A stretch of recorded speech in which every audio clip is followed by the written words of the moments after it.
Hey guys, how's it going? Just wanted to bring you a review of my one and only pistol for now, till next week. It's my HK45C. Had this gun for about 5 weeks now. Put close to about 500 rounds through it. So this is my first review, so let's go ahead and get it right and start it off with a safety check. No magazine. Chamber is empty. Like I said, I've had this gun for about 5 weeks now, and out of the box hasn't given me any problems at all. No malfunctions, no feeding issues, no nothing. It shot like a champ out of the box, and for me that's kind of a rarity. Not that I buy shitty guns, but I've had guns like Glocks. I've had revolvers from Heritage Arms, whatever. But anyways, Glocks were quite a disappointment to me because out of the box I took it to the range and I had about 5 stovepipes. I don't know if they're called stovepipes. It was pretty much where the gun was like this and the casing was like that. But with this one, I didn't have any of those problems. With the Glock, I had about 5 of those initially when I took it out of the box. But out of the box, it comes with these glow-in-the-dark sights. Pretty much, you take a flashlight, put it up against the sights for about 5 seconds. They glow for about 2 to 3 minutes. These guns come with a hostile environment finish. I don't know the scientific name for these finishes, but apparently they're very corrosion resistant and very strong finishes. The barrels are cold hammer forged. H&K has claimed that one of their barrels has lasted 90,000 rounds.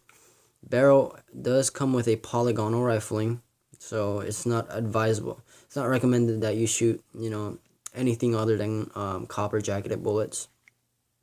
No lead, no hard cast. But I doubt that it's gonna hurt the gun if you shoot it once. But, this gun is almost fully ambidextrous. And I say almost fully because of the thumb safety. It's not on both sides, but everything else is on both sides. Like the slide release and the mag release, it's on both sides. Almost fully ambidextrous. One thing I really like about these mag releases, though, they're very positive. They shoot out like no other guns. Like literally, like doesn't matter what kind of mag you have in it or what style of mag. Just shoots out. Unlike a Glock, when you push a button, it comes out like that. You have to do this number. I don't believe in that. That's just half-assed from manufacturers. For me, at least. But, I usually have the flush base plate magazine in it because, this pinky extension, it doesn't really make a difference for me because my grip ends where the frame ends. So, I don't mind this at all. The trigger pull, this is a double and single action gun. Your hammer's gonna be half cocked every time you decock it. So the first trigger pull, when you draw it out of the holster, it's gonna be very lengthy and heavy. And then you're gonna get the single action trigger pull, which is very light and crisp. You can carry this gun 3 different ways. You can carry it just like this, or with the safety up when the hammer's down. I don't know why anybody would do this, but some people will do it. And you can carry it with the hammer cocked and safety up, thus resulting in a cocked and locked situation like a 1911 for you 1911 users. That's some of the ways that you can carry it. Unlike the many other H&K pistols, this pistol does come with a 1913 Picatinny rail, and it also comes with a replaceable back strap. The breakdown of it is very simple. Clear the gun. It's empty.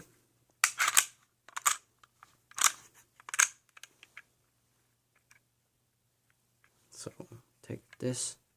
You take the slide release out from the left side and push the slide forward, and it comes apart. And from here, it's just like any other guns. Take the recoil spring out, take the barrel out. Like I said, the barrel does come with a polygonal rifling. You can see right there. It is cold hammer forged. I hear that these barrels are extremely super duper durable. It comes with an O-ring on the barrel. Apparently it's supposed to help with the, slide and barrel lockup. It's very tight actually.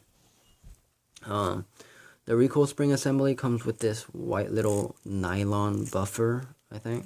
That's what it is, nylon. Apparently this reduces up to 30% of the felt recoil. I don't know how true that is, but I can tell you that this gun doesn't really recoil all that much.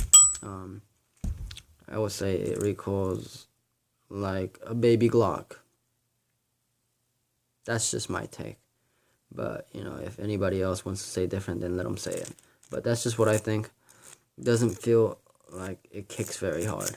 It is a 45 though, so don't let it fool you. Reassembly is just this, just the reverse. You want the you want the side with the cutout notch facing away from the slide. So this is pretty much what it's gonna end up looking like. That's pretty much what holds your pin together.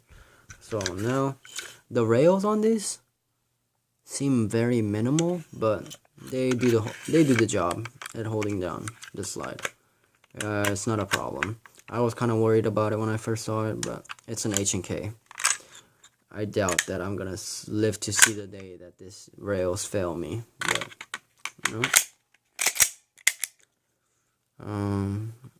anything other than that, I mean, I really like this gun. Shoots like a champ.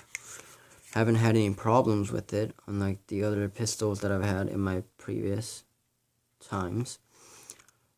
And overall, I really like the look of this gun. It just looks very aggressive. It looks mean. It looks like, you don't want to fuck with somebody that has this kind of gun, I don't know if I'm saying that sort of thing, right? But, also has front serrations, thus making it easier for press checks.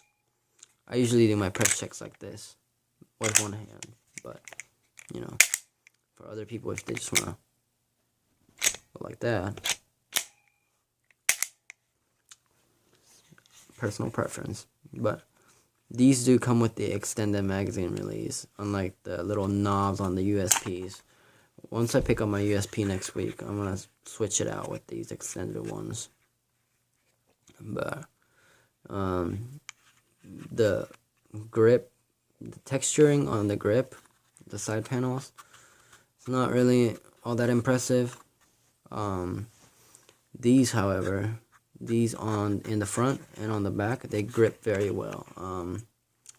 Very firm. I really like the angle of the way this gun is designed, because like whenever I point it and I look through the sights are already lined up. I don't know if that makes sense, but that's one of my favorites on this gun. And of course, I got the option of double action and single action. I really like that a lot. I don't really care for night sights, but I do like the sights that it comes with. It's super bright when you charge them up with flashlights, and super visible during the day. These guns are made in the USA, Columbus, Georgia. I don't know when they started doing that, but hey, German ingenuity with American quality. I don't know how well that's gonna turn out, but it's turned out pretty well so far.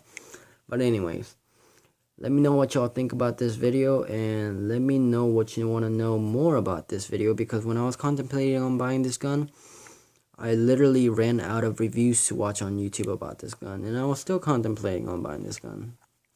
But I chose this gun over a 1911, and I'm glad I did. Eventually, I will get a 1911, but for now, I like my HK45C. Well, I hope you enjoyed it. Give me a thumbs up, subscription, and whatnot, and you know, comment on the comment section. And let me know what you want to know more about this gun, and I will try to post a video about it. Alright, bye.